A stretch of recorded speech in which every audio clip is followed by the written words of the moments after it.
What's going on, ladies and gentlemen? Welcome in. All right, cool. Okay. Locked and loaded. Locked and loaded. Where are you coming off of? Sean, let me see. What's up? Can you hear me? Yeah. Solid? Mark, you coming in? Yeah. Want to talk real quick? Yo. Okay, cool. Thank you. PCB.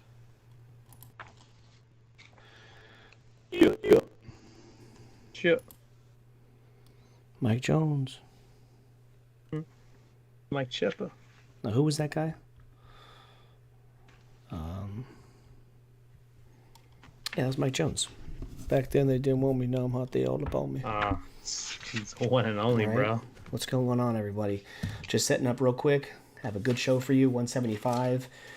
After this, we only have 25 more episodes left, and we are at 200. I remember back then, some of them hosts couldn't stand me. Back then they didn't want me. Now I'm hot. They all on me. Dude, Back then they didn't. that song was a vibe, bro. That was hella hard. That's why he had some slappers, bro. Yeah, thank you. My wife came running in like, "Hey, you're hella echoing right now." I was like, "I know," because like I had to delete my microphone and then add it right back. So like my Skype and the microphone that I'm plugged in right now is like coming in at the same time. So for anyone watching this now, it should be good. But jam-packed. GameCube, Nintendo, 5% tint, so they can't see up in my window. You know what I actually bought? A PlayStation with 2 more for of your for the car. What's that ludicrous one? Which one? Got a PlayStation 2 up in the dash or something like that. It was Oh gosh. it was the one from like Too Fast, Too Furious. It was that one, right? What was that song? I put it in YouTube and listen to it real quick. Just because I had some points left over after getting my Switch, and I want to make sure I use points. Act a fool. Oh, Act a fool. Tell me what you gonna do. Call 911, please call the doctor. But I got Evacuate the building. what did I buy? With the points, I got one of the Amazon Fires 10. Oh, just the little thing. Okay, yeah, nice. Just jailbreak that shit and you're good. 3,000 points, Hell yeah, get the. So you can jailbreak them? Yeah, dude, hella easy. What do you get? What access do you get to? You get like a couple apps or whatever that get you like hella free movies. Oh, I better look that up right now. Yeah. Boy. Should be pretty good. Okay, let's do this intro, ladies and gentlemen. Let's do it. Still lingering, like kind of a cough, and then like hacking up shit. Would you let it? Would you let it? Would you like to let it linger? I had again. to. Anytime that song is, God damn it! This freaking Velcro, goddamn toy. Like Maddie does like spelling and stuff. The freaking damn thing. All right. Episode 175. Let's do this. Okay, boys, let me get 10 seconds of silence. All the fans, be quiet, please, for 10 seconds. The millions. Yeah, the millions of viewers. Just the 1 million viewers. Just take off the 6 zeros. All right. Going back live in 3, 2. I mean, not going back. Going live. 10 seconds of silence in 3, 2, and 1.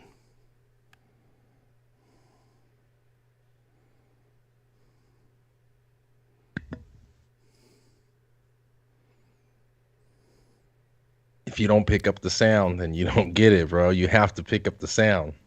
Okay? I actually did you a favor. Welcome back. Welcome back, ladies and gentlemen, to a jam-packed episode 175 of the Comic Bookies podcast. Thank you so much for tuning live on YouTube and wherever you get your podcasts. All three of us, the three caballeros, are back in the saddle and ready to collide the worlds of sports and comics. Let's go. In sports this week, we have a check-in on the NBA season, even though I still don't think the real season has started yet. The divisional round is over. Championship Sunday is set. Who will be going to play for the Super Bowl in Arizona in 2 weeks? We will discuss, and we also kind of bag on the Cowboys a little bit. And over in comic books, we have a huge week of books. I think I'm getting 12, so DC, Marvel, Dynamite, Boom Studios, AWA, just to name a few. And then me and Sean discuss everything and anything about The Last of Us Episode 1, and also a fan favorite, but we bring back today in comic bookie history. All that and more on a brand new episode of the Comic Bookies podcast. Let's freaking do this. Just marvelous. Yes. Fantastic. Oh, what about that one yesterday, Sean? I was like, hey, honey, it's bedtime. Hey, would you eat the moon if it was made of spare ribs? Heck, I know I would. And I wash it down with a tall, cool Budweiser. That was good. That was hilarious. Oh, that was good stuff. Yeah, that was You're actually very going to like good. the comic bookie history lesson there, Sean. Oh, nice. I'm not going to like saying it, but you're going to like it. So Does it involve one of my sports let's teams? just put it that way. Oh, certainly. Nice. All right. Ready, Mark? Are you ready, Sean and Mr. Skype? Let's do it. All right. Let's kick it like the Rolex 24. Back live in 3, 2. And as the music fades, the three of us are back to collide the worlds of sports and comics, the Comic Bookies podcast, that is, who are brought to you by Treasure Island Comics in Fremont, California. Tomorrow, January 25th, 2023 is New Comic Book Day, so go out and get your books. Alex can get you any way you want. He is open Wednesdays, Fridays, and Saturdays, but go get those books because there are aplenty. But we are not talking books first. We're talking sports. But first, I'd like to say hello to my cohorts, my co-hosts, Mark and Sean, finally back together after 3 weeks. I think all of us have been dealing with some sicknesses and stuff, but, with Mark taking a week off and Sean taking a week off, I think we're all finally back and on the mend. Gentlemen, how are you today? For a second, I thought you called us your cohorts, but co-host definitely works better. Only on the weekends and enough drinks, huh? Oh, man. But no, like you said, man, it seems like we all been a little bit under the weather of some sort with how the weather's been. That crazy rain looks to be behind us, but still cold, freezing. But no, seems like Mark's better. I'm feeling a little bit better. You as well, Mike. I can't complain, man. Life's all right. My Niners got to win, so hey, we got another week of football for my guys, but life in general, life's good, kids good, family's good. Hopefully you guys are good, man. Mike, Mark, what's going on, man? Definitely. What's up, Sean? What's up, Mike? Glad to be back. 175, like Mike mentioned, 25 away from the big That's 200.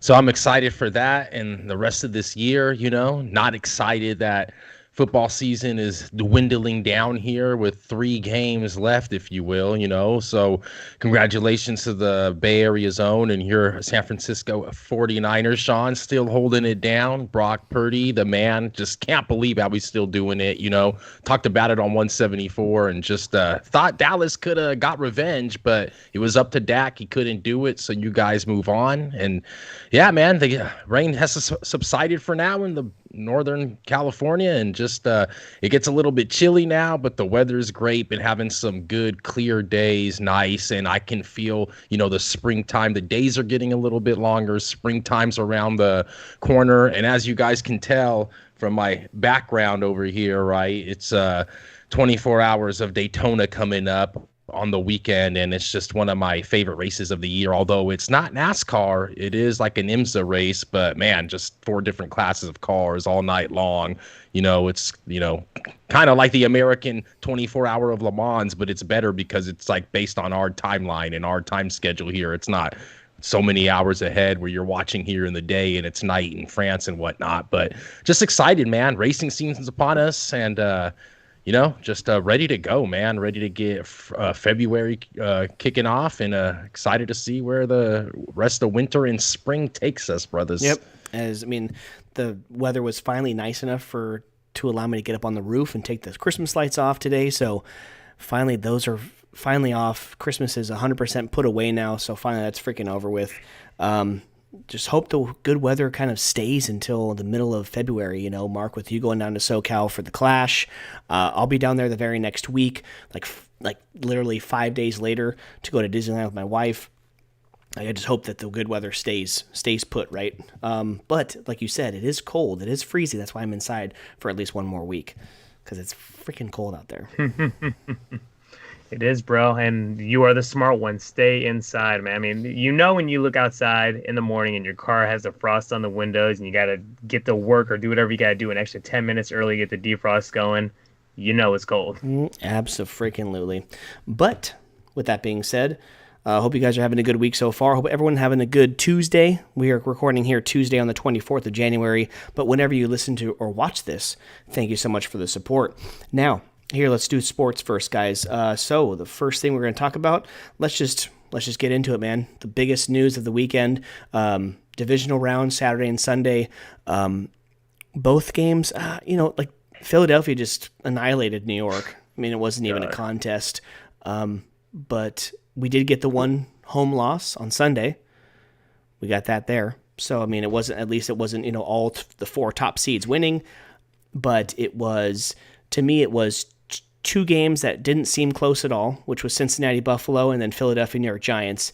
And then the other two games, the first and the last game, could have gone either way at any given time, because Jacksonville actually had a chance to win that game, at least tie it. Mm-hmm. And then Dallas, who knows? They had the dropped interception, and then Dak threw two picks, which I think counted for 6 points. I think they got 2 field goals off of those 2 picks.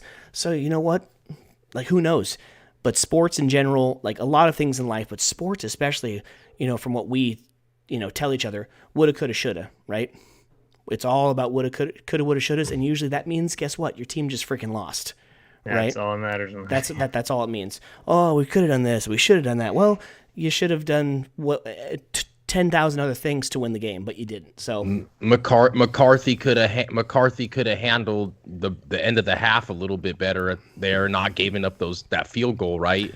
With giving the ball back to San Francisco, and then San Francisco gets that field goal. I think Dallas got the ball back at the half. So, I mean, they could have held them right there, and just, I think keep it at a the tie. Defense on both sides played better than the offenses, obviously. Right. But defensive lines were both dominant for both teams, and offensive lines were struggling. But man, just Purdy, it's just crazy to me. A guy that and he didn't do much. He was like 19 of 29 for 2-something, but just it was one of those games that he didn't need to do much. He didn't throw in the right way. In the right way. 2 picks. That's what it was. It was one of those games that some of those great quarterbacks, not that he's great yet by any means, but he just knew how to manage the game.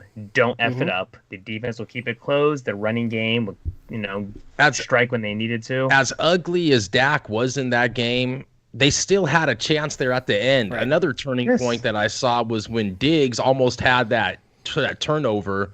He almost had that turnover, or he almost had that pick, and then right after they follow that up with back-to-back holding penalties, and then McCaffrey just scores to start the fourth quarter. Right. That right there was pretty much like the turning point. It was it.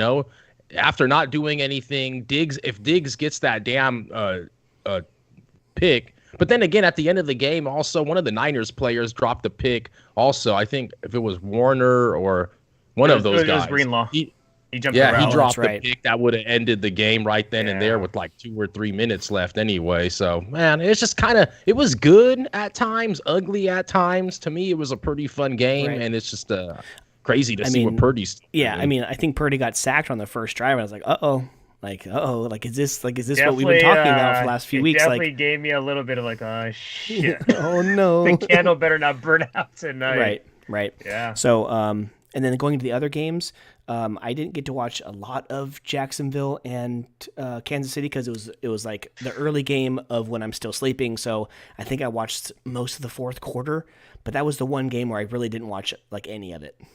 Young teams are going to do what young teams do. They had that ball, I think, with like 4 minutes left in that red zone. They had that 4th down interception by Lawrence. And I mean, after that, it was just, they're a year, maybe 2 years away because obviously that AFC is so loaded. But Lawrence just took such a huge leap this year. And like, it was close. They had a chance. But that game was a definition of woulda, coulda, shoulda. Like, I mean, Jacksonville has to be hopeful also playing in the South because 100%. it doesn't seem like any other team down there in the South is really built to completely beat them and Yeah. compete much harder than them, Everyone's right? going I mean, backwards Jacksonville, except them. Everyone's going and they backwards. got a good coach too. I like Peterson, right? Obviously won a Super Bowl and has that under his belt, and I think that was a good hire for Jacksonville. And if they can keep that going and building, and man, I think they could be good going forward. They're young, bro, and I don't think it's nothing going to Arrowhead, whatever it's called now. I just don't think there's anything to hang your head on, right? Or or be ashamed of, if you Right. will. And you know what? Arrowhead doesn't seem like it's the, 12th man's, really, it's like it's not intimidating Anymore? as much anymore. They don't cover a lot at home. It was like 7.5, 8.5 point spread. They didn't cover. I think Cincinnati has a very good chance going to Kansas City and going back to the Super Bowl. Very good chance. the crazy thing with me, which I've like looked at some of these teams with those elite tight ends, it's just so crazy to me when these elite tight ends, that's primarily what the offense is built around. I think maybe the exception of the Niners, we do have the great running game. We do have Devo. Ayuk has his big games. But like the Chiefs, when it really comes down to it, it's Kelsey, the offense. When you actually put it in perspective, Well, especially this year, they don't have Tyreek, too. and that's goes exactly into team like the Ravens, Mark Andrews kind of, and it's like, dude, you let Kelsey get 14 catches, and it's just like, you can't stop it. You just can't. It's so crazy because it's like, hey, we know he's gonna get the ball, and he still produces. So good for the Chiefs. I mean, that's the game. I think we, for the most part, assumed that was gonna be a pretty lock. What's Mahomes' status going forward? Oh, he's gonna play. That's I know that's that, not even our conversation to me. But have you seen Shoot 'em up. that the line has shifted? The line has gone over. I think Cincinnati is coming in as favorites now, as a point and a half favorite. They're giving. I think Really? they're giving. Yeah, they are Yes. a home dog Chiefs. I think they're trying to give all the motivation they can to That's scary. Mahomes. They're trying to use the Mahomes injury to, of course, help the line, and of course, I think Burrow's 3-0. I want to say versus Mahomes. But that's what you think that this is. You think that this is just a lot because I have seen a lot of polls being thrown up as well. It seems like a lot of people between all the four teams left, people are picking the Cincinnati Bengals, the ones to win the Super Bowl, right? They're a better football team So- than the Chiefs, in my opinion. They are a way better football team. Yes. I haven't looked into it, but do you think that this line movement is being based on all this money pouring in on the Bengals, or is it due to Patrick Mahomes not being 100%? I don't think it's on Mahomes being 100%, bro. I mean, last week he was ready at the snap of a finger, like, hey, we're going to keep Henny in until things, Jacksonville scores one time, Mahomes is right back in that game. It might be an ankle sprain, bro, but you know what? Tape it up, shoot him up, bro. You're in the AFC Championship coming up. So you think it's Bengals money? 100%, bro. You look at that team, bro. They have what exposes the Chiefs. Big plays. Chase, T. Higgins, Hurst is freaking playing really good in that freaking tight end spot. And Joe Mixon had over 100 yards versus Buffalo. Joe Burrow is solidified. I think Joe Burrow is damn near the best quarterback. I think like the best like just overall skill set because he can run and everything is named Mahomes. He's just one of those freakish players. But dude, Joe Burrow, bro, he is money in every way. So you think that Joe Burrow's kind of a throwback to what we saw in Peyton Manning and he fits more of that and Tom for sure Brady. than more than Josh Allen than Right. Mahomes. Oh, 100%. Of I think course. Joe Burrow is just your classic, just quarterback, and dude, it's probably one of the reasons why I like him so much. I love it, man. That's Big Dick Joe right there, bro. That boy is. And this thing that freaking he's cocky. I'm like, bro. Oh my God, we've seen I lose my we have mind. seen I lose way my worse. mind, bro. Dude, the way he answered that question, what are you gonna say to all those Buffalo fans and Chiefs fans for Atlanta Stadium? You better get your refunds. Why would you not answer it that way, bro? Hell yeah, dude. No faith in them. He's definitely got that swagger, man. I ain't gonna lie. Like if he can win himself a Super Bowl and just, I don't know, man. I just like he wears like those chains, those coats. He's like the white Deion Sanders, his man. nickname, the new right? age Deion. His nickname is Tyrone Burrow. That's what they call him on Twitter. Yeah, he's like the next coming of Joe Namath, just like Joe Cool, man, and it fits Swaggy. too. His name being Joe. But honestly, I think only one team can beat the 49ers, actually, and that's this Sunday. Chiefs. No, it's this Sunday. Oh, Eagles? I mean, because the Eagles still have a pretty good defense, and then their offense is so explosive they could score, like with Jalen Hurts. But Jalen Hurts being in this kind of, he's at Really bad home. weather. Defense. He's at home, Yeah. which is good. But I honestly think that if the Eagles don't win, if the Niners go to the Super Bowl, I'll be at Disneyland while the Niners win the Super Bowl. I honestly think that. I agree with you from the standpoint that I think this the Mahomes factor somehow in the way that offense is built always exposes us a little bit. Those end arounds, extending the plays, Mahomes, the magic. Right. I think what the Eagles have though is the two things: 4 defensive players with over 10 sacks. One of I think I can hand count how many times in NFL history that's happened. Wow. Hassan Reddick led the league with, I think, 17 and a half monster season. I think he was second to Bosa, sorry. But just that defense, their NASCAR defense, they get sacks. And what you just said hurts. Unless that weather is mud, pie, rain, and you can kind of get some traction off of those cleats, he's going to do that option read, and he's going to expose us like most running quarterbacks. So we'll see, man. We'll see. It also doesn't hurt that one of the offensive linemen for the Niners got booked this morning. D lineman, thank God we have him. Oh, was it a D It was a lineman? D lineman, Okay, sorry. yeah. Okay. She's last thing I need is an O lineman too. God. Sean, you have right now in Philadelphia, right now, you know how the iPhone weather can change. Give me that weather. But right now it's a low of 30, Rain. a low of 34 and a 30% chance of rain. So that's 30% in a 30% chance of rain in the forecasted area. So maybe some, maybe not, but not clear skies, and it's going to be a little bit cold. So Yeah, they're a 90% ran offense from the shotgun. Option read, never play a fullback. So I mean, as long as we can just solidify that outside edge, and we just need, the keys to the interior lineman for the Niners. right. We'll see, man. Like you said, bro, it's going to be a heavyweight fight, no doubt about it. And they play first, correct? 12 o'clock Yes. noon, bro. 2.5-point favorites. The Eagles are 145 on the money line. Just getting up from my sleep. I've been having a weird score in my head for some reason. I have 19-17 Niners. I don't know why. I do not know So why. them but scoring 19 points again. a weird number, 19-17 Niners win. I don't know why I picked that. Just it's one of those times it's just kind of stuck in my head. But I have a feeling that whoever wins is gonna the score is gonna be lopsided. I think.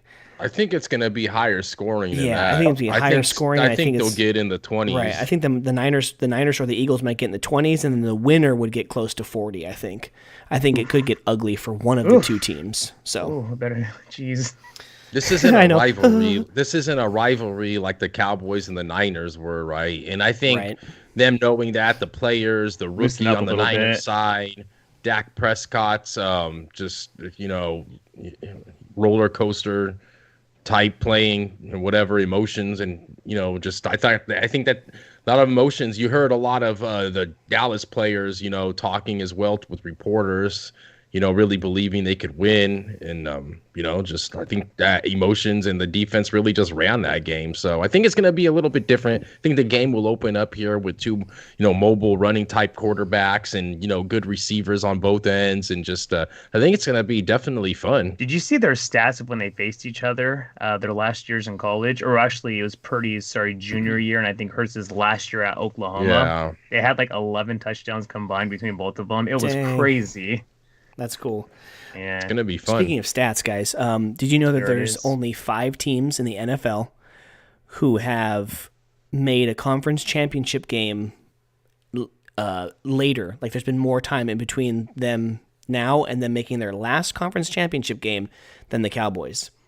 Only 5 teams. So from the time that the Cowboys made their last conference championship game, which I think was 1995 95 or 95 or Steelers. whatever, right? So when they beat the Niners in that NFC Championship game, say, how about them Cowboys, right? That was the last time.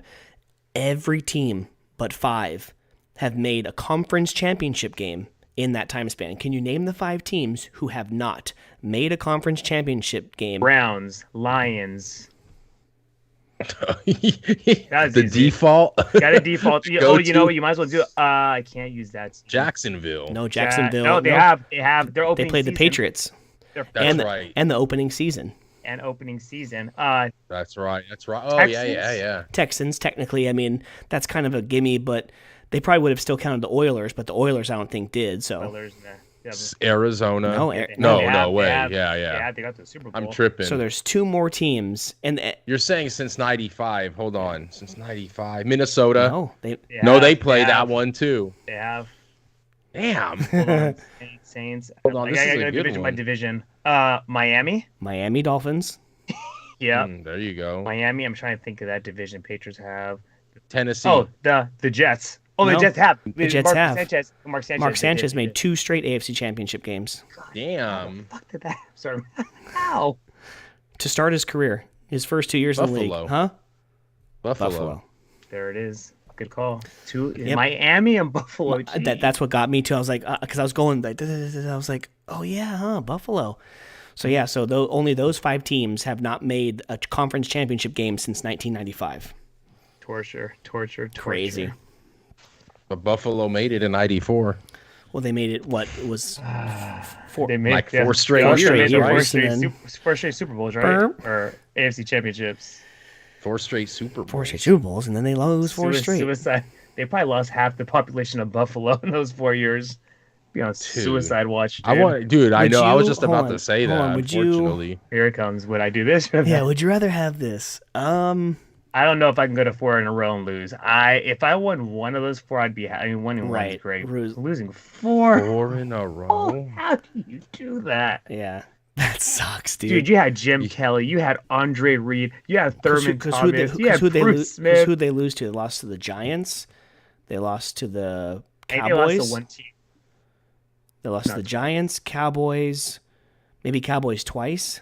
I think it was a team twice. Yeah, And that's what I thought it then was. I think it might have been Philly, Was it maybe? Washington? Maybe Washington? No. Could have been It the could have Skins, been maybe. Washington. All NFC East teams. I know, right? We'll have to check that out. God. That Bro. sucks. I don't feel feel Alright. bad for them because yeah. So all right, Well- guys. So enjoy the games. So what's our picks? Who is going to Arizona? Niners Bengals. Mark. Rematch, huh? 89 Niners- or 88? Niners, Bengals. 89. The Niners, if you like them, I'd be looking at the money line plus 125. Get a little bit of plus money on that line. Okay. Sean, there you go. Now that Cincinnati has gone to the dog, I'd be having to look at them on the money line. I love Burrow. I just don't see them going into Kansas City 2 years in a row in the AFC Championship game and doing Mahomes like that twice. Yeah, man, we're gonna handle it. His voice is crazy. dude, but- let's just go in there into Arrowhead, and we're gonna go ahead and play our game. And God, don't oh, get hey, Miss started, Piggy, how you doing? Dude, it's amazing, dude. His voice, I heard it again when the press conference. I was Comedy. like, sometimes it comes out like even like more cartoonish Kermity. than Hey, what's up, guys? normal though. But man, I like him, man. I like Oh, yeah, Mahomes. I think that this line is getting skewed. I think there's a lot of people with the Burrow fever right now. It's hard to get to back-to-back Super Bowls. That's the Mahomes has done, Rams. but I kind of like what Mahomes and Reed and all of them I have up their sleeve, man. So we'll see. What about you, Mike? I'm gonna go opposite of Sean actually. There it is. I kinda Eagles, like Philly, Philly as or well. Eagles, Chiefs. Chiefs Eagles.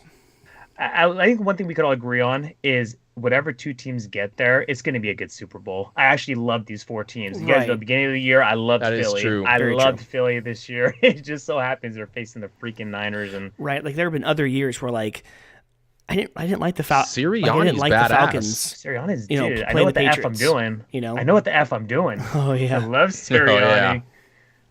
Yeah, there've been some years where I don't like the matchups, but this year I think it's going to be good no matter what. And I'll say hi to Mickey Mouse for you guys when I'm not watching the game. Please do. Yeah. All right. What was that the Dallas stat that you wanted to bring our way? Was there any additional stuff you guys wanted to indulge us with? Because I love all Dallas stats. Right. I Skip mean, Bayless, screw you, by the way. You're just a joke. Yeah, I mean, Hate but nonsense. I did see the whole like like why are they America's team? And Stephen A. Smith's like, oh, the merchandise and this and that. I'm like, but they don't win. Yeah, that's right. They do it all, but win. But win, that's it, baby. That's it. So I love it. yeah, it's always good to see them lose, even if you don't like love if you don't love them. It's one of those teams where you love to hate them. So all right, guys, so let's do the NBA. Let's check in on the NBA. This is our monthly little check-in of the good old sport of basketball. Our Golden State Warriors are still holding that 10th seed, the last spot for the play-ins right here at 23 and 24. Not looking great, man. They could have beat Brooklyn the other day. They didn't get it done. They're playing competitive. It's just not enough this year. Letdowns, man. And although they're not completely far away, obviously, from like the 5th and the 6th seed. They're still right there. They just got to keep getting it together. Obviously, they're still down like half a season damn near to go, and man, I just like to see them be doing a little bit better, especially with some of the teams like faltering a little bit, like the Suns sitting in 7th, and just Dallas with Luka, just as good as he is, just can't climb up the table either. And but there we are, Denver Nuggets. What did I say, man? I've been saying, at the beginning of the season, man, they're gonna be good, man. I saw them playing the Warriors, like those first games, and just Joker, and just and they got these guys back and Murray, and there they are in first place. Memphis Grizzlies behind them in the West. Shout out to the Sacramento Kings. I was just going to bring... I'm happy you brought them up real quick. Go ahead, Sean. Oh, no, I just had to say this. Mike said exactly what I was thinking. It isn't basketball season if the Kings are in third place. Because damn well they ain't going to end up in third place. So, God forbid, I hope But stop it. No, they got Mike Brown, obviously learning a lot from Steve Kerr and the Warriors organization over here. Ain't got no Steph Curry over there, boy. But they got good players, bro. Nice. Steph Curry's going to get old. Sabonis and Fox, they nice. Little pick and roll action all day. Don't hate on the Kings, bro. 27 and 19, 12 games above 500. That record's looking a lot juicier than our Golden State Warriors, my boy. I'm going to give you a good stat here. There it is. Consistent listener of the show, Mr. Aaron, 2.5 games out of the 4th seed. I mean, technically we're in the playoffs right now at the 10th seed, and we're only 2.5 games out of the 4th seed. Come on, guys. That's how close the West is. Hey, dog, what up, boy? Yeah. I mean... But you know what? That sounds good to say. 2.5 games out of 4th seed, yes. But what have they been showing us? They've had so many. Not that other teams have obviously been, world beater themselves, but they haven't been showing us like that they can consistently get above 500. They remind me of the A's back when they're just like that mediocre. They're like just hovering around 500. Like you never get that push. I need that push. You know what I mean? We need the push. At least we're not at the All-Star break just yet. We're not in a horrible position, man. We are the Warriors. Get us in. You know how we are. Just you just get us in that 7-game series at some point, and it's tough to beat us, man. I might be going against the grain here, but I don't need anything from them. I already have 4 rings. I want to fill that hand. But you know what I mean? Like when I'm talking about my my other teams, the Raiders, the A's, the Sharks. The Trojans, they got one taken away from them. All you get is moving trucks from them. Like Manchester United, I got Kyle Larson for a Cup Series championship, but yeah, exactly. I get moving trucks. If the Warriors didn't, if you told me right now that one of each of your other teams is going to win one championship, but no more Warriors, and for the rest of my life, I think it's pretty cool. The Warriors have one in both cities, though. Yeah, they say that the curse of the new arena. The Warriors didn't take long to, They broke that in real quick. Yeah, they shut that curse down with the quickness, right? It's after the COVID curse, but yeah. It's funny how quickly the East became like the cream of the crop. Because I'm looking at the West, and like the season's over. I'm looking, at the end of the barrel. I still see the Warriors as possibly one of those teams. I still don't see Memphis as a championship team in a series. And, you know what, Sean? And there's not one other team in the West that I could see that would probably be Boston in a series. Right. Brooklyn with the healthy KD, they were the hottest team in basketball. Milwaukee still has Giannis. And when I see the freaking Heat are like the 6th seed, the Heat are a great team. Cavaliers, they're a great team. So I'm like, that championship's coming out the East, unless it's the Warriors. I mean, and even that, man. I mean, like Mark said, like age at some point kind of catches up, man. And you would think that LeBron knew something, right? jumping ship from the Eastern Conference for all those Well, years. he knows he's in freaking like 13th place now. Right. He knew something, so maybe he would go to the weaker West, right? But that still is not working out for him. The guy they just traded for, do you think he's going to make a difference? Do you think they're in a playoff team with that guy? Stop playing games, bro. They have 4 players from the Washington Wizards last year or 2 years ago. The Wizards were like in last place. I'm just, man. To be advocate of Sean, Boston Celtics 350, Brooklyn Nets 6-1, Milwaukee about 7-1. So your top 3 teams East to win coming from the East. Your first coming from the West. Who do you think it is? Real quick, Denver Nuggets. Probably Denver because of Joker. I mean, but the thing is, after that though, like maybe it's Memphis, the Warriors at about 8-1, 9-1, so they're still like there. They know something. They know the resume's there. And then where's the Sack Kings at? About 60-1. Man, my life savings. We know who we thought they were. We know. Speaking of an old school Ludacris song, what was that one that he said? I'm a sack king like Chris Webber. I forget. I'm gonna have to pull that up. I forget. Luda has some slappers, man. I haven't heard a Ludacris album in years, but I still got some of those verses stuck in my head.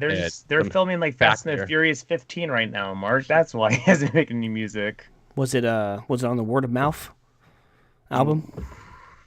Chicken and Beer. Ooh, Red Light District. What album was it on? Come on, Let's go. Let's go. Let's go, dude. The one that looked like the little Bratz dolls. What was that? Word of Mouth. Yeah, with the dog, right? Yeah, the big afro. Yeah. They don't know about that now, though, bro. No, they know about. They know. What was it?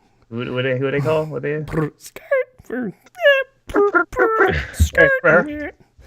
God. Is that how it goes? I don't know. God.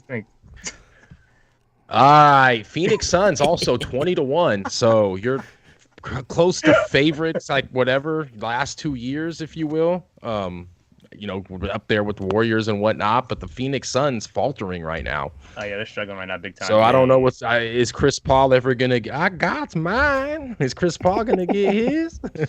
Chris Paul ain't win no championship. No. I feel bad for him. No. He ain't win no championship. Sorry. And Barkley right there, huh? Yeah. I love Charles though. Sun Stars. Yeah, so we'll be so next week. By the time we record next week, it'll still be January. But guys, a little shout out to our boy. But next week we're gonna be talking more NBA because Mr. Jason Douglas, yes, we are, is on the podcast. JD. So a little bit. JD so Ice. for all you guys who are watching, listening right now, I don't know how much he's gonna want to talk about it though. Detroit, the Motor City. Oh God, what are they at? 12-37, 23 games under or back. Second worst place. Second record. Worst record in basketball. Next to Houston Rockets. Oh, man. Well, either way, I'm sure he'll want to talk basketball as a whole, then not just specifically Detroit. But he will be on the podcast next week. And because he is in Michigan, we're going to go ahead and jump on with him about 6:30 Pacific Standard Time to talk about his book, his special edition, Parallel, in your previews that you just picked up a couple weeks ago. And NBA and all that good stuff. So tune in. We get a week in the Super Bowl and a championship week, huh? Yeah. So okay. So once Super Bowl is set, that Monday, the next day is we'll get to react to who's in the Super Bowl, and then nice. So technically, guys, if we follow the same format as the last couple of years, us three only have a few more weeks where we're doing this every week, and then because football's gone, we're going every other week. Giving our bodies, giving our families a break, So, yeah. We might have extra time, though, Mike. So, I mean, you never know. We can do an AM, PM swing shit. Oh, jeez. No. Okay, let's get into some comic books, please. Please. All right, let's run down the books for this week. A huge week for us as far as the pull list. I think I'm getting 12 or 13. Over on the DC side, we have Detective Comics 1068, Action Comics 1051, Batman, One Bad Day, Catwoman, another good one coming out.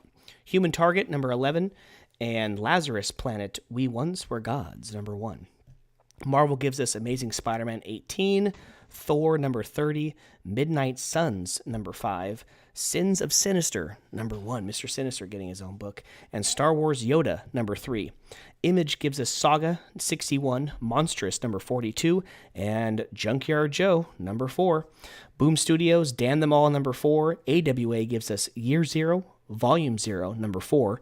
Dynamite, Darkwing Duck, little blast from the past right there. Number 1 comes out, and 007 ends with its 6th and final issue of that story arc. And Ablaze Comics for Myself, Traveling to Mars, number 3. Now I can breathe. What do you guys like? So before we get into anything, I would just want to say I've been loving these One Bad Day, the Batman One Bad Days. Oh God, bro! So even though I've been loving Detective Comics for this story arc in Action Comics, I'm really truly excited to get into this like new era. And then you got the new Superman comic coming out and stuff. One Bad Day is probably the one I'm looking forward to the most. That and Junkyard Joe 4 probably.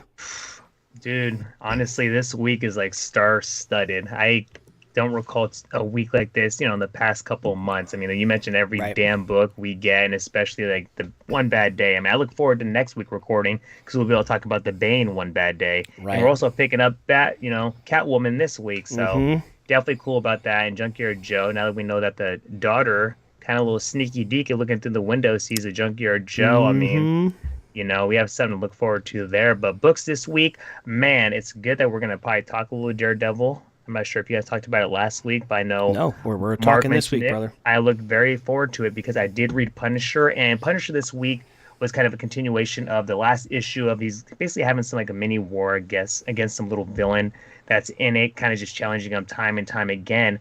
But simultaneously, it's a lot of like background conversation of a group of characters who are trying to not figure out what's going on with them. He has a whole fist, these powers that he just has like freaking red smoke coming out of his eyes. He's able to fly, take damn near any punishment, survive it. And it's funny that we're reading a book that has a certain character that damn near is trying to do the same thing in Daredevil. So the whole background is you start seeing different hints of characters. You see 3 claws come out of somebody's hand. Oh, you see this guy in a little motorcycle with the shield. So at the end of the book, you see Daredevil talking to Captain America, Doctor Strange, Wolverine, Moon Knight. Bro, it was just a star-studded cast of just characters of like, how are we going to stop this guy? Because he's just out of freaking control, basically just trying to be the judge and the jury of just killing anything and everyone. Right, and that's really weird too, because on the other side of the coin, Daredevil is kind of coinciding with that story, but we don't get many of those characters in that book. All we get is the consistent, the members of his new army of the Fist, right? Yeah. And then, of course, you have the one guy who kind of wants out. He wants the opportunity. Thank you so much for Bullet. Bullet. And he wants to get out, be with his son. And then, honestly, yeah, I guess they were right. It was a good thing that they took the kid because it's not going to kill the kid, right? You're going to kill the kid, but you're going to kill Bullet. What the hell was that? What the hell was that dragon at the end, though? I was just going to say that. Like, it's just like, God's soldiers or something like that are coming, but dude, something with like something that the hand can manifest or something. That shit was crazy. But this story's definitely just created the ultimate good versus evil. Right. I mean, that's really what they've created. Is Frank Castle like? You can argue in a lot of his books like he's evil, right? You could tell like he's obviously breaking the law, right? But for the good of like I'm gonna kill this child molester, but you shouldn't kill, right? A lot of these characters, Batman, Superman, that's their argument. Spider-Man, they don't kill. Right, even if the guy is just the worst of the worst, who should be 6 feet under 10 times over, but in this specific arc, is he worse than what a normal Punisher story would be? Like, so you would kind of argue more to the fact that he is a villain, or is it the same? Frank I think Castle? the only thing that I've noticed, especially in the Punisher book, is he has like these extra powers per se. Like he literally freaking goddamn has the most evil just like desire when he kills people. I'm talking the most gruesome way he probably would in a normal Punisher, slicing people in half with a sword. But him having these extra powers, I think, which kind of like creates this sense of fear of people of like, if he gets out of control, it can get real bad. Right. What you think, Mark? I think it's a great book. Chip Zdarsky is you ain't lying. Chip Zdarsky is doing an awesome job. I really enjoy I really enjoy just the whole storyline, right? It's just how he's intertwining like everything now, and like the kid that they're gonna have to go find. And I like the whole like monologue or whatever he's having with each other, with himself, right? And he's like talking, he's like, what do you have to do? But when they have the kid, you have to like basically like, think like do something, right? And so now they're gonna have to, I guess, go out and get this kid and just deal with Frank Castle and just Akka and everybody that's going down with this whole story. And like you said, that dragon, I didn't really even pay attention to that till you just mentioned it, Mike, and I had to go look in the back of the book. So yeah, what is that thing? Who knows? But I think it's going to be real good. You obviously get that little teaser in the back of Mr. Castle and Daredevil going at it. So I just really, really enjoy it. Just excited to see where it goes, man. Yes, sir. Number 8, we're getting next, but yeah. Just no, you had some. I'm excited for a bunch of other. I mean, we got into Daredevil pretty quick. That's like the last one we were gonna talk. I thought that was gonna be the last one we would like get to this week, but we went for the kill. This week, but I have a couple good stories though. Like yeah, this week, and honestly, like 2 of them are actually Marvel. That one, and I actually am digging. I told you, I texted you guys last night I think it was yesterday. Miles Morales, Spider-Man, the new story, the new arc from Cody Ziegler. Number 2 just came out. Federico Vicentini is the artist.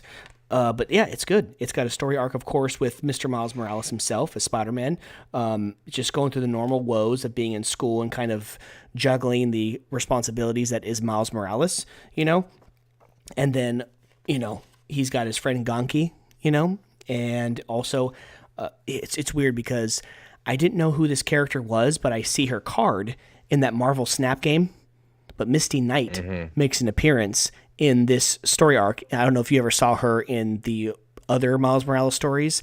I don't believe she's so. An African American. She looks like a federal agent kind of thing, like maybe CIA or whatever. And her right arm is like bionic.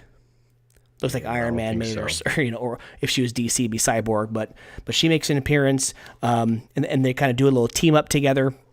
And then he kind of pisses her friend off because her friend's kind of, training to become a superhero herself, and he keeps kind of blowing her off, because stuff comes up, right? And then at the very end of that story of that book, a new villain kind of takes her down, the friend, and I think. Yeah, it's going to. He definitely knows who Miles is, Gonki, and then this chick. So he's definitely going after her, and it's super high tech too. He looks like he's flying on some kind of flying saucer thing, like what's it called, the board, that like Green Goblin would. But it's definitely not a Green Goblin. But it's a good story so far. Yeah, Marvel. I mean, another one I guess I can touch on that I got also as well. Is Deadpool number 3. Oh yeah, obviously yeah. I've been telling you about it. Alyssa Wong's writing it.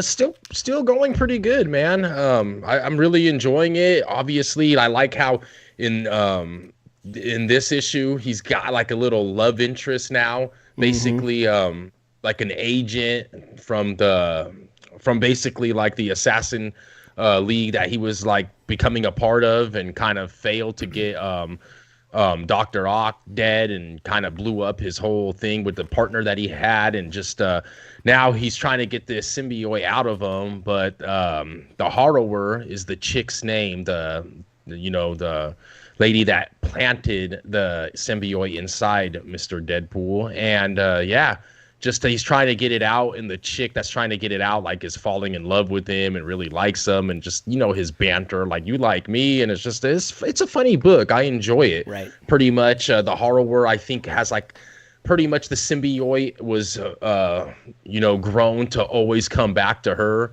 so she's pretty much saying that no matter where he like tries to go or whatever, it's gonna always try to like find her, and it's like kind of like not GPS, but obviously just the relationship. So the symbiotic relationship with her, and now it's within Deadpool. So it's cool, man. It's a fun read. Am I saying to go like run out and get it if you love Deadpool that much, which I know some people do. I remember one time I was at the store and some guy had a pretty sick Deadpool tattoo on his leg. I was like, damn, pretty interesting. But, there's some real fanatics out there. But, it's pretty good, man. Pretty fun read. It's just like as Sean could say, it's kind of like a Captain America, just a little bit crazier with Deadpool in it. But nothing too crazy, but just a fun little read there. Symbol of Truth was also good with them attacking the parliament and just Sam Wilson, man. I'll tell you what, boy. Sean, Sam Wilson, man. That guy, he's just he thinks he can do it all, man. He just goes into anything and everything, bro. He just don't give a damn. He goes against all the governments of all the other countries, and he's just man. It's just he's kind of a loose cannon at times, I feel like, man. And just it's fun.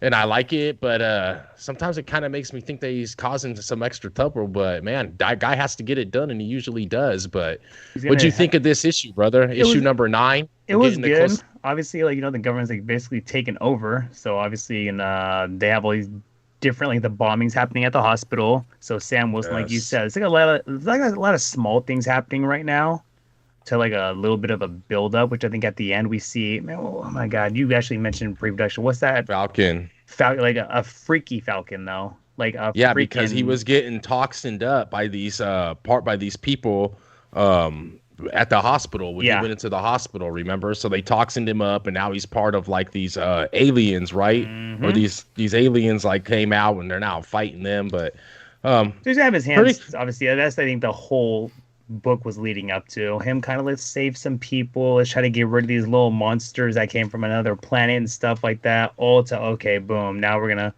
ain't no Freaky Friday, it's Freaky Falcon you got to go against. So it's and it's gonna be all good in the end, man. I just think that something's gonna wear off, or they're gonna get the Narcan stinger kind of predictable. Falcon when but it's cool, man. I'm actually interested to see how they incorporate Sam Wilson, like what they do with him. Not in the books sense, but how they in the movies, because he has the Falcon Winter Soldier TV show. I'm interested to see how they work him into Phase 4. I just love the Falcon wings with the whole Captain America powers and shield. I'm like, okay, he actually had a good skill set right there. That's pretty cool. The thing that I love about Daredevil is out of all the Marvel books, it's I feel like it's the one that's a little dark, just to give it to just a little dark, right? Just for Marvel, it's darkish, right? It's and I like that. I do like that because I get a lot of that from DC. I like that Gotham world and whatnot, but Daredevil it gives me a little bit of that feel as well, and books for sure. I don't get too much of those darkish type feels from Marvel, so it's probably I get that. It's probably that Punisher probably has some dark vibes to it too. I was just gonna say that usually. So yeah. But let's go let's go from what Hell's Kitchen, right? Which one? What? Go ahead, Mark. No, go ahead. I was gonna say you guys got one that you guys read together. We're going to Limbo. Okay. That's where we're going. We're going to Limbo to fight the Insidious 6. Okay. All of us read this one. So we're going to the Amazing Spider-Man 17. I can guarantee you, I can guarantee my wife who's standing over there, I can guarantee all the fans out there that after this dark web story is up, I'm done. I am dropping Zeb You're Wells. done? I'm dropping Amazing Spider-Man. What if it gets better? It's not going to. Drop the ASM. And I don't care because this is also, they're ripping me off. They're giving me not a lot of dialogue, and they're charging me $4 twice monthly. So monthly. Twice monthly. 2 gallons of gas, bro. That's $8. Yeah, sorry. That's how many eggs? You know what? ¿Cuántos huevos? You know what? Right, how many eggs? ¿Cuántos huevos puedo comprar? You know what? Por $8. There is a gas station. There's a gas station in Tracy out here that if you pay cash right now, it's $3.89, under $4. I thought you were gonna say they threw in 6 eggs or something. No. Damn. Yeah. My wife sent me a pic. It's on our way to her dance studio, and it's if you pay cash, it's $3.89. I was like, what? Impressive. And even if you pay card, there's people listening all over the place that are like $3.89, bro. That's expensive. Right? Yeah. Well, if you live in Arkansas, shout out Arkansas. So what do you think about go Razorbacks? What do you think about the Insidious 6, Miguel? I mean, okay, Sean. I will say though that this issue is not bad. It wasn't bad at all. I mean, he was trying to coerce him into eating the apple, which is like, what is this, Yes. some Adam and Eve shit? Like, what is this, right? Yes. So he's, he wants to swap souls, wants to steal a soul. He wants to get those like memories that he lost back, right? And, he's just having some fun down there, right? Chasm's having some fun, and he creates the Insidious Six. But the funniest part is like the names, right?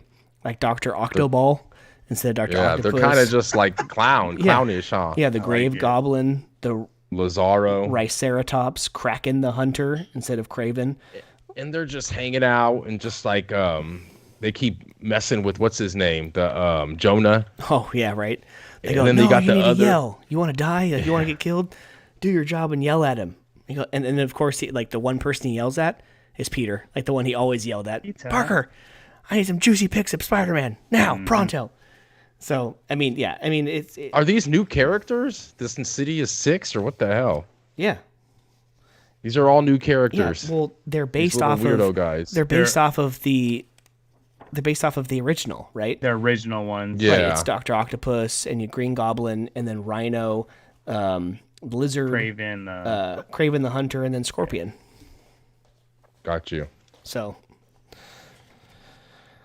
but yes, and then But what about the end? The little dude with the beady eyes. What he turned little into? Gollum, Jesus. little Gollum, he's What like, did he oh, if I turn can't, into? it's been all ass backwards, so I'm gonna be, even my name's gonna be ass backwards, to be Wreck Rap. Instead of Parker, it's gonna be Wreck Rap. And he's pretty much, and it looked like some type of like Carnage or Venom took him over, huh? Like a symbiote. That's great. Yeah. So he got taken over, and so I understand, like, it's going to be a decent story, a decent end, but not enough, man. I mean, after that, Not after enough. this year, Not- after not- this, it's going to be what, 18, maybe 19 issues once we come to the end of this dark web arc. And Done, dude. And this is why I can tell you why it's not enough. I got 4 Marvel books in front of me right now, It's and the I'd say worst. that that's probably the one I like the least. I'd say Daredevil 100%, Deadpool, and then, Symbol of Truth, and then Amazing Spider-Man. Like I said before, you course can't not. have like damn near a flagship character with this type of. And it's not, I don't know, Zeb Wells. I'm not too familiar with him. Just I was excited when they restarted it. But you're right. We're already on 17, and it seems like Zeb Wells hasn't taken over that long ago, right? So we're getting 2 a week or 2 a month, like you mentioned, and it just could be Right. definitely better. Yeah, I mean, and then But pumping them out and make the content better, right? and then me and you said this last week, Mark. Excuse me. Me and you said this last week, Mark. Marvel is not doing what DC does. Like, what DC does is gives us great Batman books, great detective books, great One Bad Day, Batman, like all this stuff having to do with Batman. Like, the worst Batman book right now out is probably, I don't know, Batman Fortress, and even that's kind of is an interesting book, and it was worth me getting the 8 issues, right? But you have Miles Morales, you have Spider-Man, Deadly Neighborhood Spider-Man, Amazing Spider-Man, like all of them. Like, how many of them are really good? Marvel just can't do it like how DC does with Batman. They're not doing it for trying, me. but it ain't gonna work. Right. So, moving on, me and Sean are going to talk Know Your Station number 2 next week, probably, because you'll go ahead and read that. Like, it was a pretty interesting number 1, and like number 2 is like, whoa, this is actually a pretty good book, right?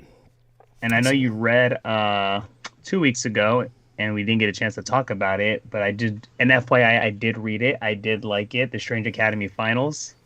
Ooh, yes. When they had And like I the know carnival, right? They had the carnival, Mhm. and they're trying to make the little man bad again at the very end. Right. I know.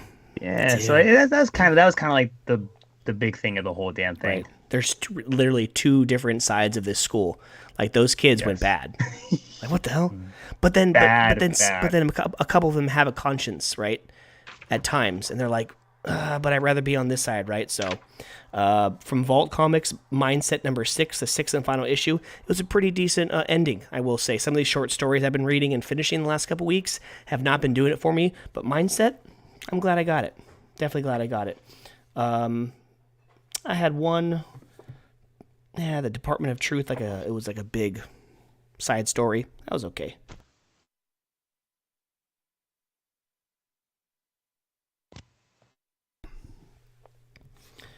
You guys got anything else? All I have left is this Lazarus Planet Alpha. I didn't know if you were taking a breather or if you were.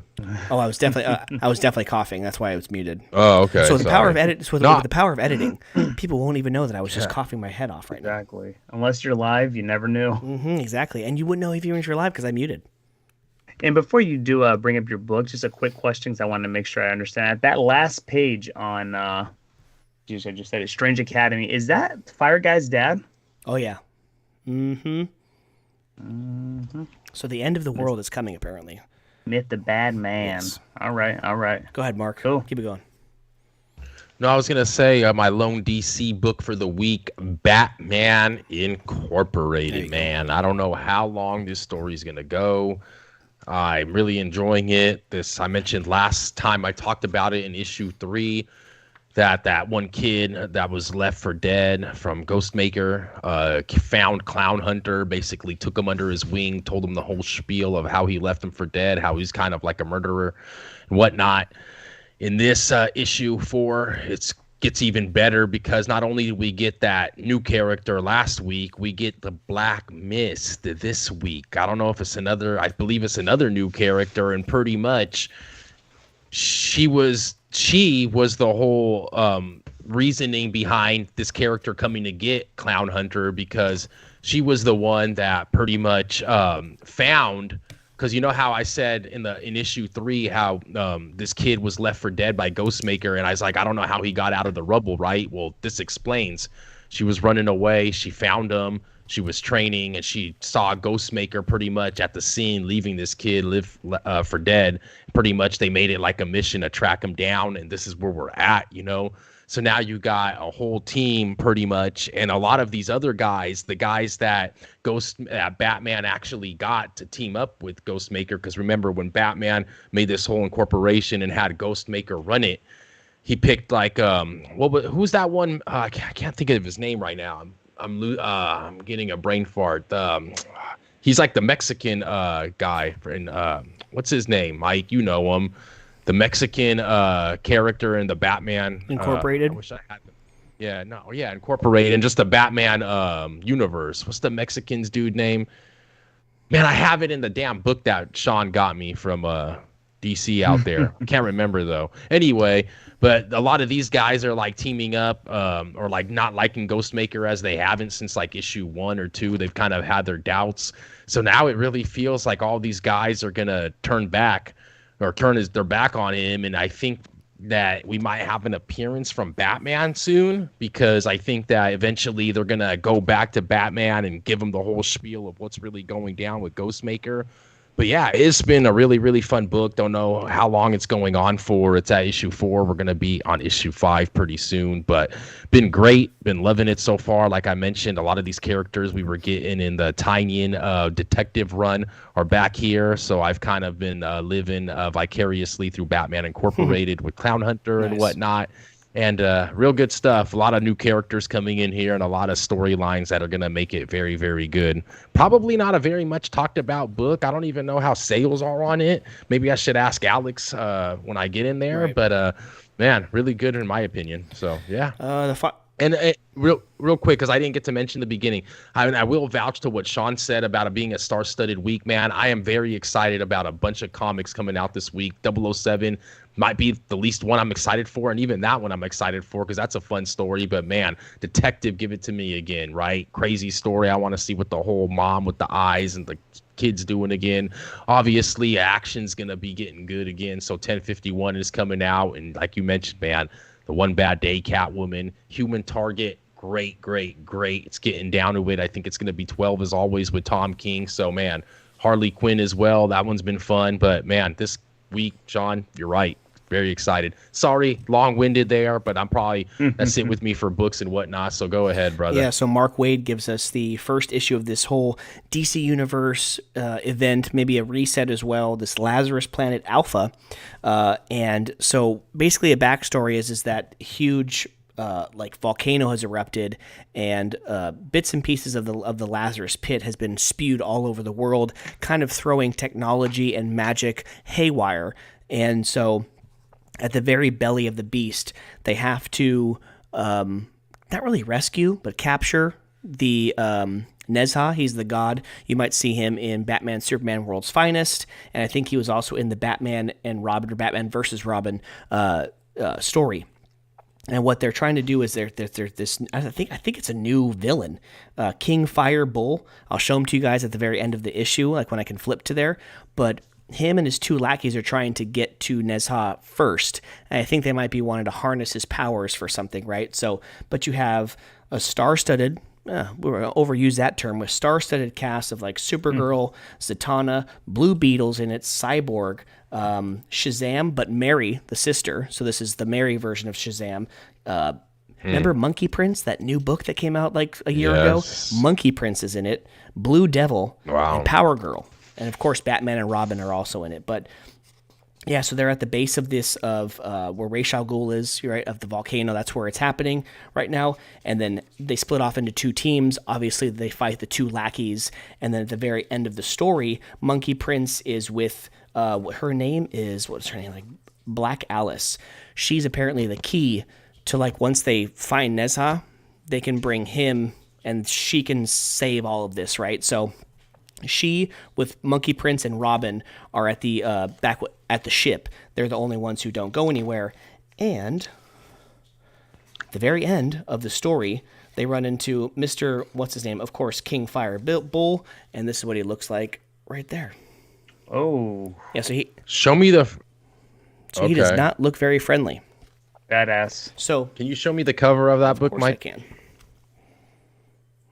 Oh, nice. Okay. Yeah. Thank So you. this is the first one, and then I think I'm not sure, if it's every week, but going forward, we're going to get like Lazarus Planet, We Once Were Gods, and I was kind of lower on books, so I said, you know what, give it to me. If we're going to get a universe reset, I might as well be up to tune with it. I was opposite, brother. I was thinking about it, but I was like, I think I was okay off another DC event for now, man. With the One Bad Days and just with some of the Marvel I've been reading, and I've been trying to get some of these books coming out of previews. Got an AWA one, which is gonna be fun.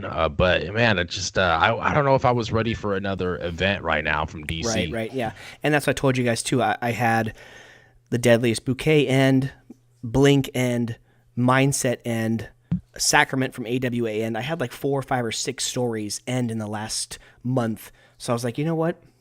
I'm not getting those books. I might as well just pick up one extra one and kind of be in tune with this whole, if it's really going to rewrite how we see in the DC universe right now. So, but that's all I got for books, guys. What about you, Sean? Anything else? That, my friend, is going to be it for this week. But next week, I just getting the. I almost want to dig into some of the books that we're getting tomorrow. Actually, I mean, it's going to be hard not to read Junkyard Joe. Oh, it's going to be it. Those are some of those quick ones. I mean, especially we're going to have Bane, One Bad Day read for next week, and I may even have to sneak in freaking the Catwoman, bro. Like you said, like, man, it was easy to get into Batman comics. Right. You kind of like them a little bit. And I'm also kind of glad that we're getting this stack this week, so that way we can read it and be good for in 2 weeks. Because next week with Jason Douglas, you know what? I think I have a shorter stack behind me. So So just keep it to a little, like a shorter stack, so we can concentrate on parallel and whatever Mr. Douglas wants to talk about. So that's gonna be fun though, because you're right. Douglas, see what he's been writing or reading. And just he's always a fun guest, and maybe be the 4-time guest right there, bro. So I mean, who knows what we're gonna get into, man? And maybe this for you guys can ask him if he's into it. Yellowstone, Michigan town, hosting a themed festival this summer there in his home state. So nice. Yeah, I know you guys are getting into Yellowstone and whatnot. Yes, sir. So, all right, Sean. So game sales. I mean, there's a reason. The game sales through the first 2 episodes are up over 300% of this game. Yeah. Right. And we've been reading articles, and it's they're saying it's the best video game adaptation of any movie, TV show ever made. So what did you think about because me and you, I'm pretty safe to say that you haven't played the game.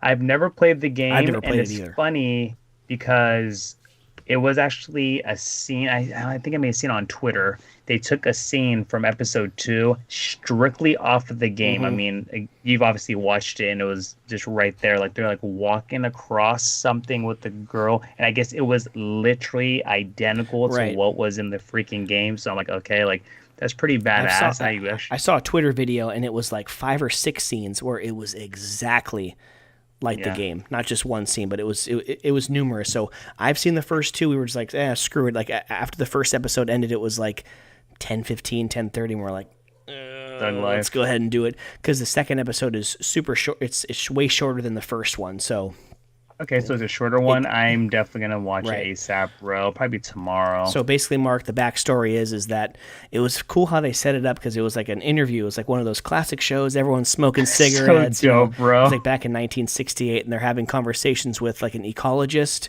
and also someone's a scientist who specializes in like fungus, right? Not just like bacteria and viruses. And they're just explaining how a fungus is different than a virus, or or bacteria or something like that. Yeah, terrible, dude. Fungus is, and like how it takes over, but most, or if not all, funguses can't survive in a human body, because a human body is the normal temperature is over 94 degrees. And then the scientist, this is back in 1968, says, well, what if the Earth were to get like a little hotter, right? And so they can go ahead and maintain, right? And so they could kind of learn to feed and survive and adapt off of the human body at 98.6 degrees. And so yeah, that was so weird, because it felt so real, right? Like we're coming off of this whole COVID thing, global warming, coincidentally, and it was like it makes you think like, oh my god, this can happen, right? And then so episode 2 I won't get into, Sean, because they kind of give a backstory of how it started. Okay, so that's how it. Okay, right. cool. Kind of how it started. I mean, it's definitely going to be a show where they're going to go back and forth.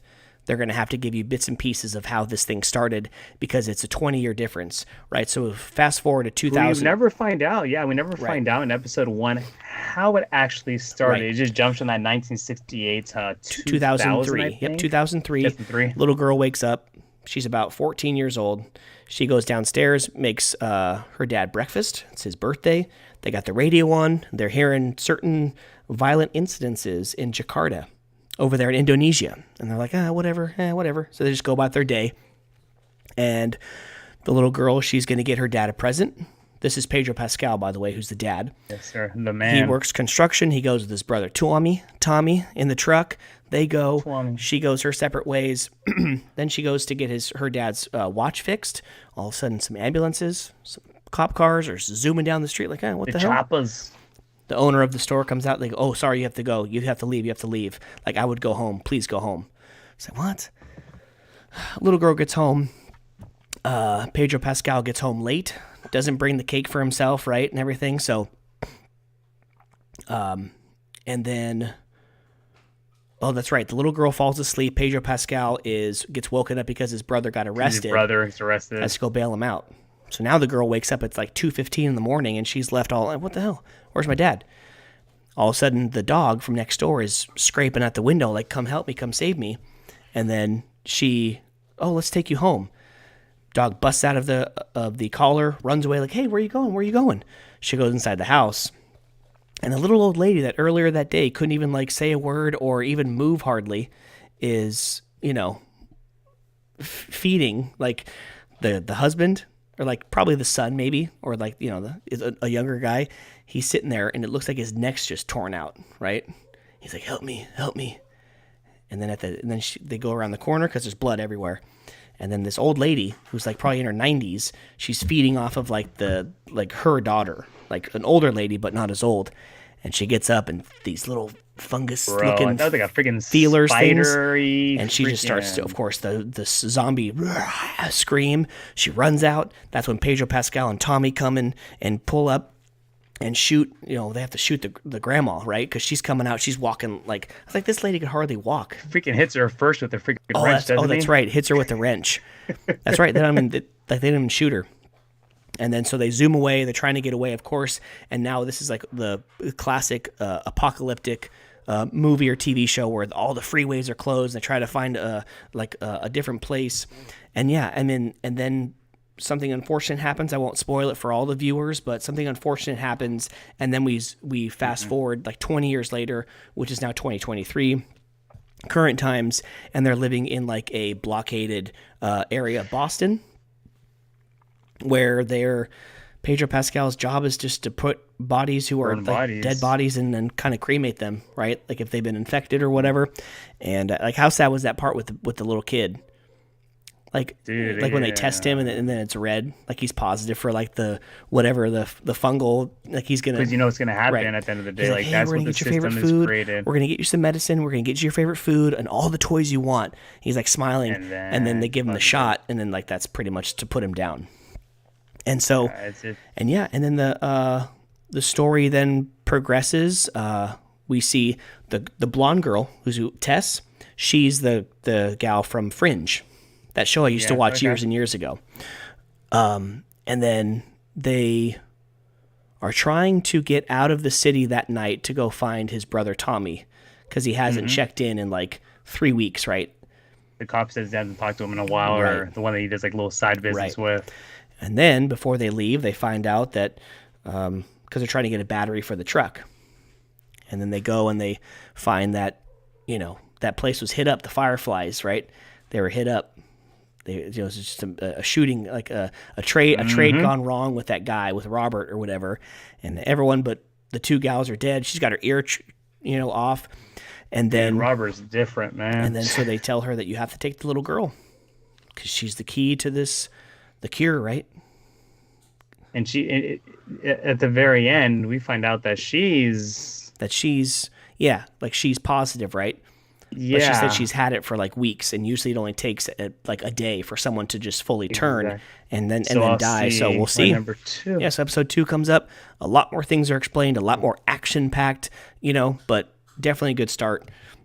I really like it, bro, and I love what you just did, because you literally, I'm actually like seeing every scene you were just, even from when they're like driving in the freeway, everyone had the same idea. They cross the field, they get on that main road, the freaking planes are like right behind on one. Remember when the plane crashed and then took out like that little piece of like whatever, the engine or something took out the car? Like that was crazy. Yeah. No, that was it's a damn good show, and I can't wait for episode 2, because even like how number 1 ends, I see it end with freaking Pascal freaking just beating the shit out of freaking this cop, and his hand is bloody. I'm like, hopefully he doesn't get infected somehow. And then freaking the girl we find out is positive for longer than she should be positive. Right. So, but what about the very end of the episode? We're here at Depeche Mode, which is 80s music, which means that there's trouble. Something's wrong. You'll find out what's wrong in episode 2. I just saw the trailer as you guys were talking. Bro. It's dope, bro. Yeah, it seems pretty. It's not just a typical like Walking Dead type of thing. Nah, bro. Like there's actually a good little. It's apocalyptic, huh? Yeah. Yeah, it is apocalyptic ultimately, but it's cool. It's high intensity too, because in episode 2 they get those like, oh shit.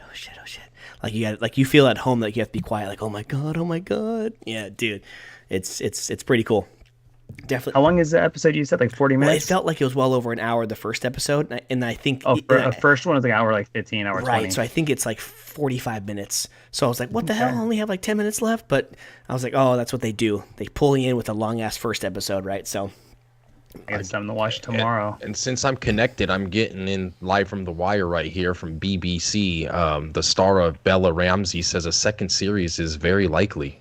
Yeah, I'm not surprised, because they have a second game out, so they probably have enough content to follow, right? It's not like they have to make up their own stuff like Game of Thrones had to do, right? So I wouldn't be surprised, but it's very good. I wonder who made this game. Naughty Dog. Do you know who? Oh, it's a Naughty Dog. Naughty Dog, yep. Nice. The same company who made Crash Bandicoot. Yes. Crash Bandicoot, I was gonna say that, yeah. Wow, I haven't heard that name in a while. Naughty. Yeah, yeah. Danielle was like, "Ew, who's that?" I was like, "No, that's the company." She goes, "Oh, I thought it was like made by like the person calls himself Naughty Dog." It's like, what kind of show is this? Like a porn star, right? That's you what she's teasing me, naughty. That's funny. You teasing me, naughty, you teasing me. All right, guys. Goodie, man. But that's it. That's all I have for. Do you guys have any news? I mean, Bro, news is dry. I mean, other than news like was dry. I mean, I have besides, box office news. besides Alec Come Baldwin on. getting charged with involuntary manslaughter from the guy dying on and the set of Russ. that movie. Yeah. Of course, Avatar gets his $2 billion. I know the Oscars coming up, but I mean, other than that, It's dry right now for movies. You got Avatar last weekend coming in 20 million. Puss in Boots, when your Puss in Boots is your second favorite or second best. Megan, what's this movie Megan about? It looks pretty interesting. That's the AI girl. Okay, yeah, that's what I'm saying. Like the poster and whatnot seems pretty interesting. I didn't look Yeah. too much into it, but Megan AI, maybe worth watching. Maybe, I don't know.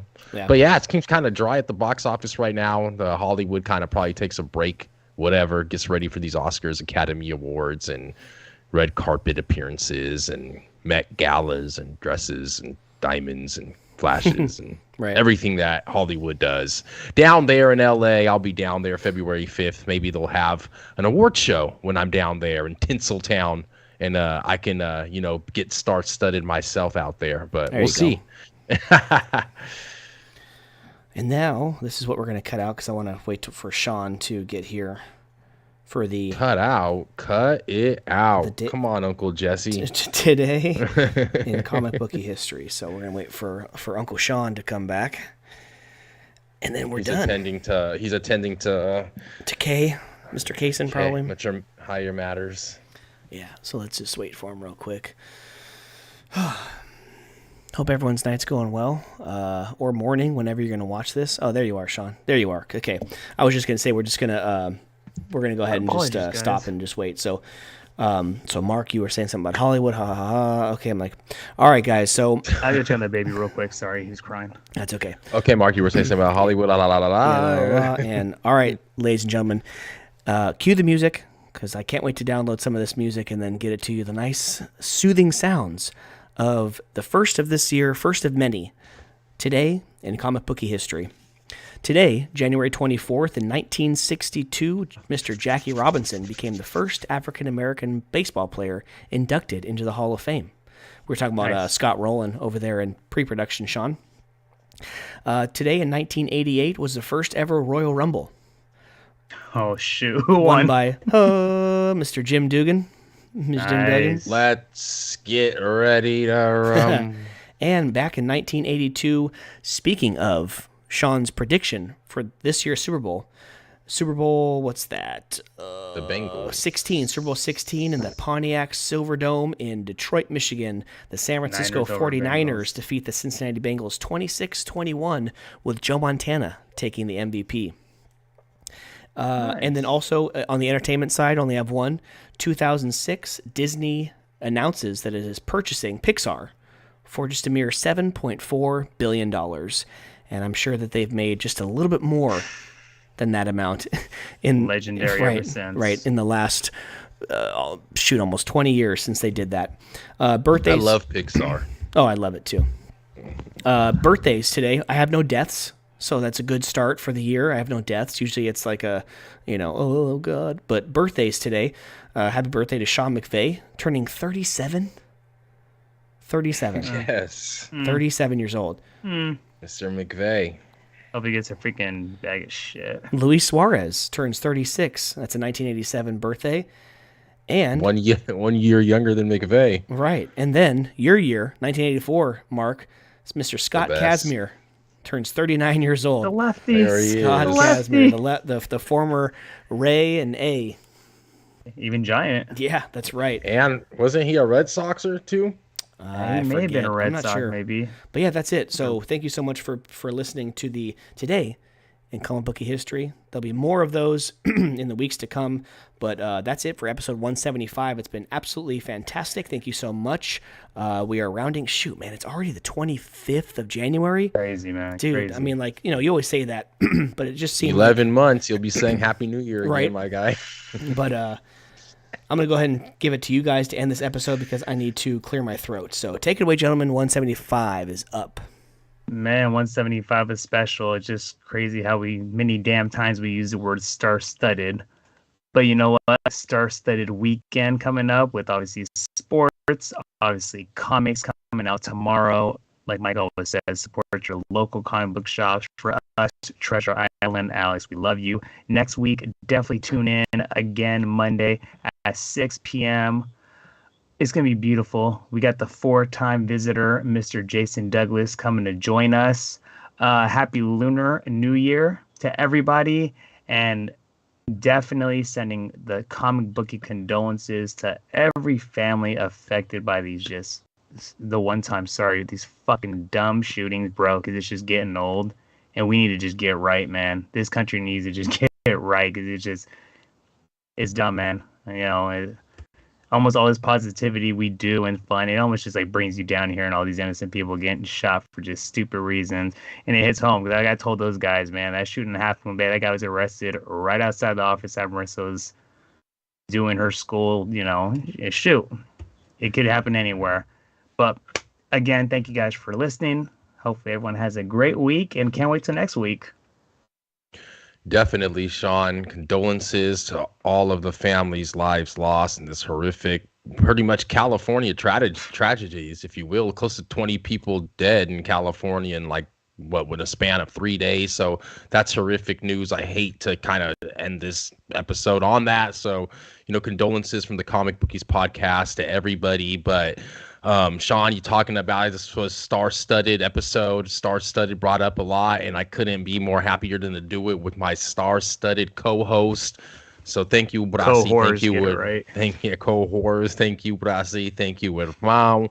It was real great to do 175 tonight, and I hope that everybody is enjoying these podcasts and, sharing them. We're doing them for you, man. We're doing them for the fans. We're doing them to grow. We're doing them to always get better. So, yeah, we thank you guys for the journey, and thank you guys for listening along. If you guys want to come in contact with us, always at the Comic Bookies on all social media. If you guys want to get our email, it's thecomicbookies@gmail.com. Let us know. Like Sean said, check in with us. We will be on earlier. Hopefully we get some more eyes on us.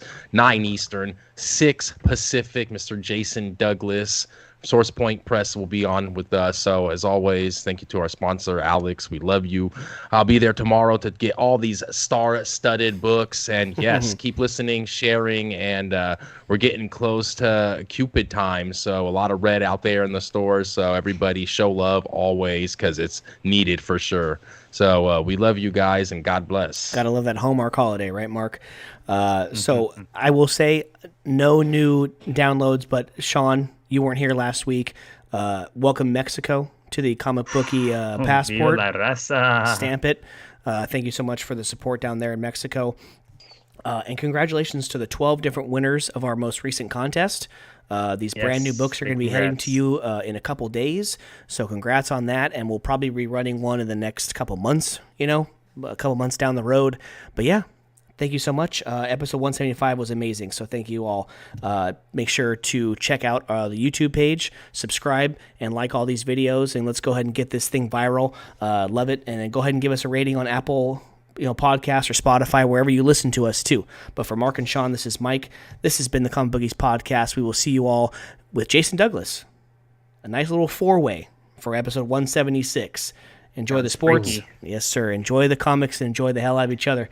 Peace out. See you guys next week.